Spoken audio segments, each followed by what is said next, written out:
Welcome to the Modern Real Estate Investor Podcast, where we interview the biggest and most successful real estate entrepreneurs, investors, and capital raisers in the world to provide you with the tool sets, the mindsets, and the skill sets to help you conquer yourself, your life, your marriage, and use real estate as your wealth creation vehicle so that you can live a more successful, happy, and fulfilled life of growth and contribution. If what you're after is having it all, if what you desire is becoming the best version you can be across all areas, mentally, physically, emotionally, spiritually, sentimentally, and financially, you've come to the right place. We will bring to you the best of the best real estate entrepreneurs who will give you the insights, knowledge, experience, and skills so that you can go out and crush it financially and across all areas of your life. Grab pencil and paper, sit back, enjoy, and you are welcome to the Modern Real Estate Investor Podcast. Hello, Modern Kings. Welcome to another episode of the Modern Real Estate Investor Podcast. Super excited today to have this amazing young guest with me today. Before I introduce him to you, though, I just want to give a quick shout out to all of you who have been leaving comments and reviews on all the major podcasting platforms, Apple, Google, and on YouTube. Thank you for watching. And I want to ask you for a favor. I want to ask you that if you get something out of this interview, if you get one piece of advice or a tool set or a mindset or something that inspires you and motivates you to go out and take some action and keep on moving forward towards your goals, I want to ask you to please share this episode with someone who you think this might impact, someone who might be interested in real estate, or someone who you think could benefit from this. Today I have Caleb Hommel. Was that right, man? Yeah? That was pretty good, man. How are you? Yeah, so Caleb is a 20-year-old real estate investor who owns maybe right now it's more, but I'm guessing over 28 multifamily units. And well, that's it, man. Let's dive right into more, right? So thank you very much for being here, Caleb. Thank you for your time, and you're welcome to the show, man. Thanks for having me, man. Awesome to be here. So the first thing that I do with my guests, and this is going to be interesting, is I ask them to walk us through their real estate investing journey in 75 seconds or less, man. Oh, okay. I got 75 seconds. Wow. Okay, that's gonna be tough. Well, I guess I'll just hop right into it. So originally heard about real estate investing. I was a junior in high school, read the book. I'm sure almost everybody's read is Rich Dad Poor Dad, and it kind of just changed my outlook on life. It's like, oh my gosh, this is possible. What do you mean I can do this? But in my head then, it was still way far off down the line. And so I'm going to college, and then I meet my mentors, Cody Davis and Christian Osgood. Cody got started when he was same age as me, 18. He had $3,000. I had 300. So I was a little worse of a spot. And he had at the time like 50 units. And I'm like, how the heck do you have 50 units, dude? You're like 20 or 21. You have 50 units. How do you do this? And so I was still playing college baseball at the time, dropped out of college, stopped playing baseball, just went full in on their mentorship. Hello, Modern Kings and Queens. At my company, Millionaire Network Automation, we believe in the power of networking. We believe that in real estate, your net worth is your network. This is why we help real estate investors raise capital by connecting them with their ideal investors and helping them build a massive network of their ideal investors in less than 30 days and with only 4 hours of work per week. If you're interested in this, click the link below in the description of this podcast to learn how you can propel your growth with a reliable system that will consistently help you connect with your ideal investors, build trust, add value, get your investors to promote you and put you in front of more of their investor friends, and raise more capital faster and in a much more effortless way so that you can achieve your financial freedom and still have the time and the energy to pour into every single other area of your life. So go watch the training, and you're going to have the opportunity to book a call to talk about how you can get this 100% done for you system implemented in the next 5 days. So thank you for watching, and I'll see you later, and enjoy the rest of this episode. Bye-bye. And then within 6 months, I had my first one under contract. That was a 10 unit in South Texas. Then a month after that, I pick up my second one under contract, another 8 unit. And then my third one, pick up another 10 unit under contract. That was all in the span of like 2 months, just got deal. And then after that, it went through, closed them all, and market slowed up a little bit. I'm sure, as you know, we're in a little bit of a weird time. So finally, that was in November, December. Now I'm finally getting some more traction with some bigger deals. So I hope that was under 75 seconds, but that is the big overview of where I am. You know what, man? I want to dedicate this episode to my brother, right? He's 16. I think he might be a sophomore. I think he's a sophomore. He plays, like varsity football. He's jacked, right? Like I wasn't like that when I was 16. He runs like like the Flash, man. His legs are like muscular and everything, and he likes to like play football, right? And then the other day he was telling me, and then I know you liked baseball, so this might relate to you. So he likes playing football. The other day he was telling me that practices are like 3-4 hours long, right? Mm-hmm. And like in my mind, man, I just couldn't justify that, right? Like I just couldn't justify that. And we were talking about earlier, off recording, how the hardest freedom for most men to achieve and keep is the financial one, right? Mm-hmm. And then like we're always getting in contact with people who are having financial issues, right? Like everyone has financial issues, like in the people, like my family and friends and other people that Right. that we're here talking and stuff. And I'm like, man, like you'll see all of these people, even your dad, you see all of these people having financial issues. You know that the number one problem is going to be finances, like money. Why not Mm-hmm. start learning how to deal and how to solve for that problem that you're going to be having in the future from now, right? Right. um and then I'm like, and I know you like football, but instead of investing 4 hours, 3 to 4 hours every single day on practicing football, which is something that is not going to benefit you at all, right? Unless you want to become a professional football player. Mm-hmm. Imagine investing 4 hours on learning how to make money, man, every single day. Like Amen. you would start making money in like 3 months, right? So Mm-hmm. you played baseball. So at what point did you give it up, man? Yeah, so I had played all through high school, had the 4 hour, 5 hour practice days, all that stuff. So I know exactly where he's at. I played all the way into college. I was at a junior college here in San Diego. And I actually quit because of the very thing we're talking about, the opportunity cost. I was at a crossroads in my life. Do I go learn with these guys, learn how to buy some real estate at 18, 19 years old? Or do I keep playing baseball and I don't really want to go play professionally anymore? So I actually made the decision to go and chase the entrepreneurial dream of buying real estate and stop playing baseball. So it was like my first semester in college as an 18-year-old, I quit playing baseball and dropped out of school. And that's kind of when I gave up the athletics to go try to make more money and be an entrepreneur. Why did you do that, man? Yeah, the biggest thing is just like I said, opportunity cost. It's everybody Mm. has issues with finances. I mean, growing up, I didn't come from a super affluent background, so more humble than most. So I see around me, everybody had issue with finances, and it's like I could go make this money now and learn how to do it. I don't want to play baseball anymore. I don't want to play professionally. I don't want to go to a 4 year university after this. I hate school. School doesn't teach you how to make money. So that's kind of why I decided to stop playing baseball and drop out of school. Mm. Yeah. Um. Yeah, man. I'm just like so passionate about like shifting my brother's mindset, man. Mm-hmm. And let's see what I was gonna. I lost my train of thought, but and now you're making more money than any other 20-year-old that you know, right? Just because you took that Yeah, decision, right? Uh, have you heard of Iman Gaji? Iman Gaji? Have you heard of him? I've heard of him. Yeah, I haven't seen a bunch of his stuff, but I've seen some of it. Well, this guy is like a multi-millionaire. Like his net worth is like, Mm-hmm. I don't know, anywhere from like 50 to 80 million, I think. And he's Mm-hmm. 21, I think, man. He's 22. I'm 22. And I'm like, holy shit. But it's because he started from a young age, right?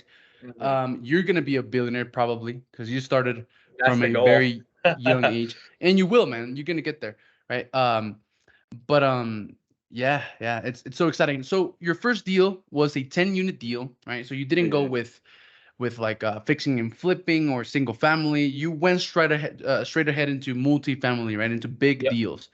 So how well, not how were you able to do that, but like what made you believe in yourself, man? Did you have any other people around you who were also tackling these kinds of deals? Because it's not normal. It's not very often that you come across someone who goes right into multifamily, right? Normally Right. you come most people start doing like wholesaling deals or fix and flip or whatever, and then eventually they go into multifamily, but you went right into it. So how did that happen? Yeah, I just kind of jumped right in, and it all goes back to the mentors who taught me. Cody was, like I said, 20 or 21 at the time. His first deal was a 12-plex, none of his own money, and I'm like, if this guy can do it, why can't I do it? And that's what gave me the confidence to go and chase it. Granted, the 6 months that led up to getting that deal, it was a lot of self-doubt. I'm sure all entrepreneurs know what I'm talking about. You go through it, it's doubting yourself. I still do sometimes, the imposter syndrome. So going through that, but it was just seeing that Cody was doing it and having success. He was buying these 10 plus unit deals at 19 and 20 years old with none of his own money. I'm like, if this guy can do it, why can't I? And that's what just inspired me to go out and do it. And it goes back to the network, right? So you're surrounding yourself 100%. with someone who, like, has similar age, similar background, similar circumstances, was what made you believe that you could do it as well. Mhm. Um, Exactly.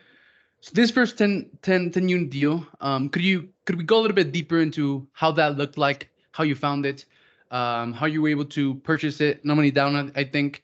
Could we go a little bit deeper into the details, Caleb? For sure, man. So 10 units, it was just sitting on market. And this was when the market was red hot, right? I mean, people were getting 3% interest rates left and right from banks. So I went with seller financing because I was a broke kid. Broke is a joke, really. Yeah. And so people, a million phone calls on the phone, it felt like, and everybody's telling me, no, we're not seller financing. Why do we seller finance? Yada, yada, yada. So I was honestly looking for overpriced deals. That's just the thing with seller financing.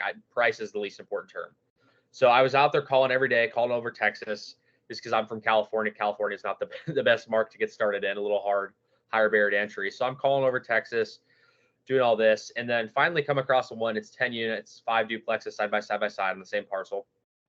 And going through the terms, guy just wanted his price. He didn't really care about much else. So the deal ended up looking like I had 10 units for 900,000, 10% down, 4% interest, a 5-year balloon. And the coolest part of that whole deal was I did something my mentors have now coined the Hommel hack after me. It was I just did 6 months of no payments. I was broke. I had $300. I'm like, hey, I need to build a reserve. The only way Yeah. this works is if I just don't pay you for 6 months mortgage. So I just save up that money every single month. So how were you able to get? I think I didn't. I think you might have Mhm. mentioned that part, but I didn't get it. How were you able to get the seller, man, to agree to those Great question. yeah, to those, how do you call them, I just terms? say, yeah. So the biggest thing was the guy just wanted his purchase price, and he was still liked the income. He was getting older. His biggest thing was he couldn't get up on the roof and fix stuff anymore. His back hurt. He was getting older. He's like, hey, I like the income, and I don't mind keeping a little bit of it. I just want my price. And so that was the simplest thing. He was like, he wants his price. He wants some more income. He's okay with carrying a note. And then, hey, what is that going to look like? He wanted more down and a higher interest rate, obviously, as that anybody would as a seller. But I was like, hey, that just doesn't make sense. Here's why. Here's where the deal would make sense. He's like, seems fair to me. And then had the no payments in there for 6 months to build my reserve up. Okay, so then the price was 900, right? 900,000. I Mhm. think you mentioned 900,000. So the deal was you give them the price. You weren't going to pay him any payments for the first 6 months, and then what? Then it was just 4% interest on a 45-year AM for 5 years. So just pretty simple, straightforward, and not a bunch of fluctuating rate, none of that crazy stuff. Just a simple seller finance deal. That's the thing I've learned with all 3 deals. The simpler you can keep it, the easier it is to repeat. That's the biggest thing. Cool. So he was able to like keep the income. Hmm. He was old, so it's not like he's going to be fixing or managing the property, right? Exactly. And now you have all the upside, right? So maybe you, after giving him his payments, I think that you have now some cash flow and all of that without Yep. really having to do anything.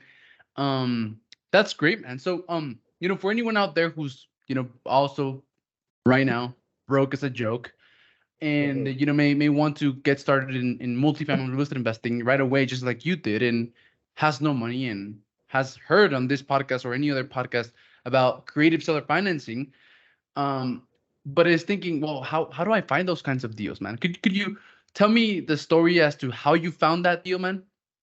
Yeah, for sure. So when the market was red hot, I mean, there were a ton of deals in the market, right?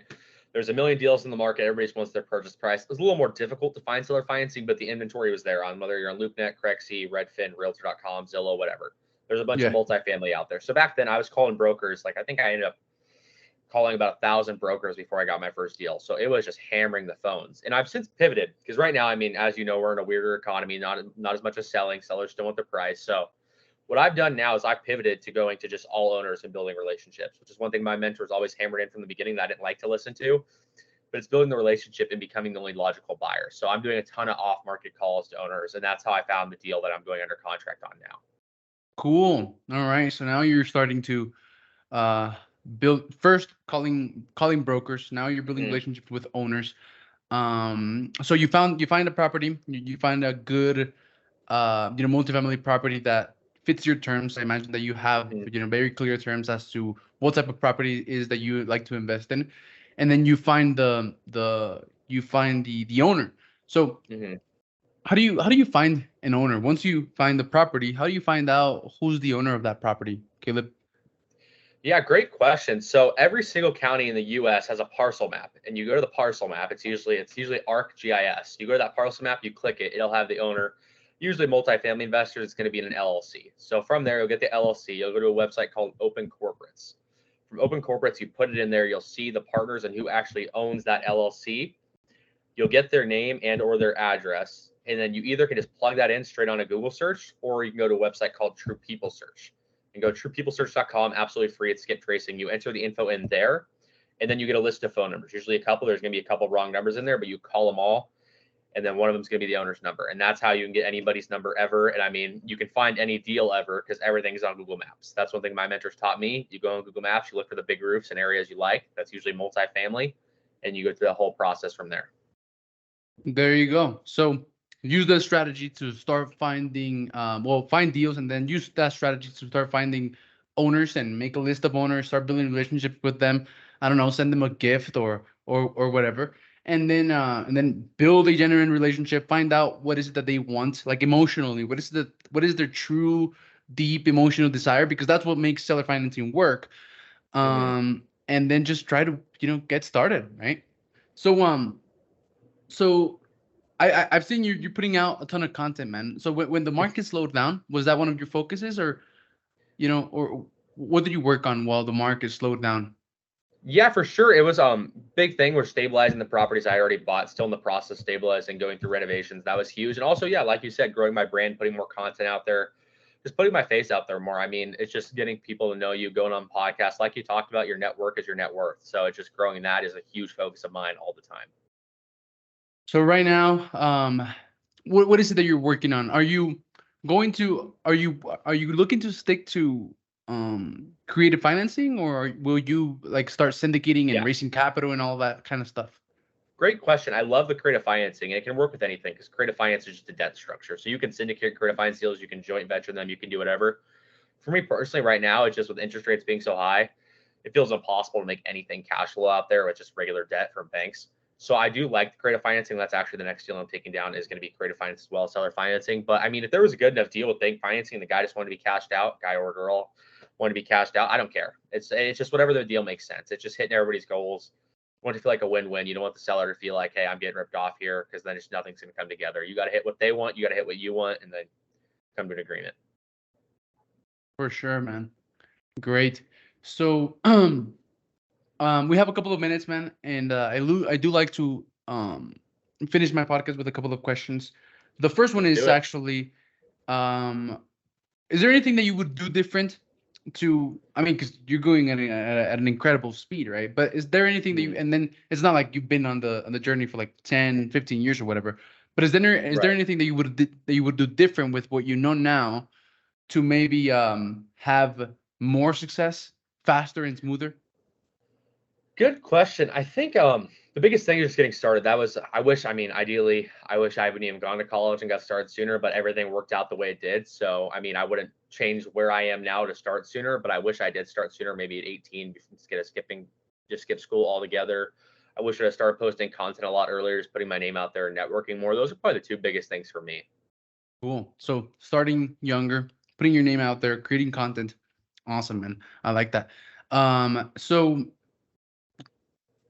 have you, what do you see people, the other question is, what do you see real estate investors be stopped by? Is there, have you seen any mindset shift? Mindset or limiting belief, or limited mindset that makes real estate investors stop themselves from actually taking action and going towards and tackling bigger deals? That's a great question. I want to harp on, just for younger investors, especially. You're talking about your brother. We're dedicating this to him. I'm a younger guy as well. You are as well. I think the biggest thing is people telling you can't do something at our age, like our age bracket. People are like, oh, you can't do that. You need to go get a W-2 job, work, go to college, all this stuff, yada, yada, yada. Then you can go buy a duplex, you can buy a fourplex, FHA, then you house hack, all that stuff. No. You can go bigger if you want to. It's just putting yourself in the right circles to learn how. It's not taking no for an answer. A lot of people do that our age, like, oh, somebody said I can't do it, so it must not be possible. It's just figuring out a way to achieve your dreams and not taking no from the people who tell you can't. That is the biggest piece of advice I'd give to people, and that I've seen with kids our age. Awesome, man. The last question is, what piece of advice would you give on relationships and networking and just like that?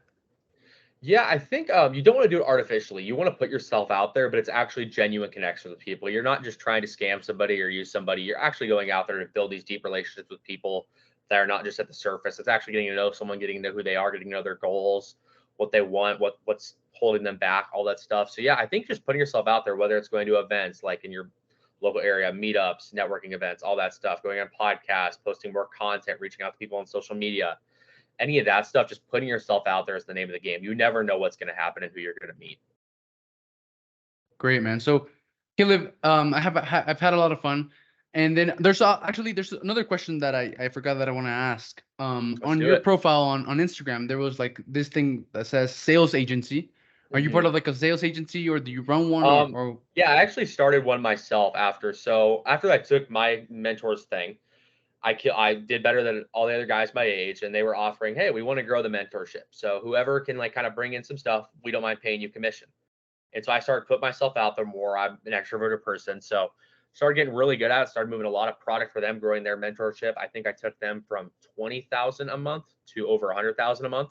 So grew them exponentially in the span of a few months, and realized, hey, I'm not bad at this sales thing. So actually started a whole company off it, and now we're working with some other guys, moving some other products. So yeah, that's pretty much what that is, and just trying to supplement the real estate income with some other stuff so I can make the properties nicer and buy some more deals. Cool. Awesome. So for anyone out there who may want to learn more about you, man, maybe connect with you, maybe learn about those sales, maybe they want to become a sales rep themselves, or actually, man, you want to know something funny? I told my brother that one of the things that he could do is become a sales rep, right? Because if he learns how to sell, especially like a high ticket product or high ticket you can service, make so much money, and he'll never struggle with money anymore, right? And eventually Exactly. he can become a business owner and all of that. But that's actually the advice that I gave him, right? Like you could get started as a sales rep, and you want to know something? That's great advice. Every single company needs sales reps. So there you go. And then you run a sales agency. So so if anyone wants to know more about that, man, the sales stuff, they want to watch your content, or they just want to reach out to ask something about real estate, whatever, they want to connect with you, what would be the best place for them to do that? Yeah, the best place is on Instagram. My username's at Caleb.Hommel. And yeah, I'm on there pretty actively. So just shoot me a message if you want to connect. Awesome, brother. So thank you very much. I've really enjoyed this episode, man. It's been a pleasure, and I'll see you later. See you, man. Thanks for having me. Thank you for listening to the Modern Real Estate Investor Podcast. We want you to know that we love and appreciate you, and we are super grateful about being part of your journey of becoming a successful real estate entrepreneur and having it all. Please share this episode with a friend who you think will be impacted positively. Send it to someone who you know is interested in real estate and dreams of having it all and being the best they can be across all areas. And if you thought this episode was really valuable, share it on your social media as a post or a story. We have a special gift for all of those who contribute to the Modern Kings and Queens movement. So for those of you who decided to share this episode and help us spread our message, send me a message letting me know on any social media platform at Alex Ramirez, the Modern King. I have a special surprise for you. Thank you for watching, and I'll see you later.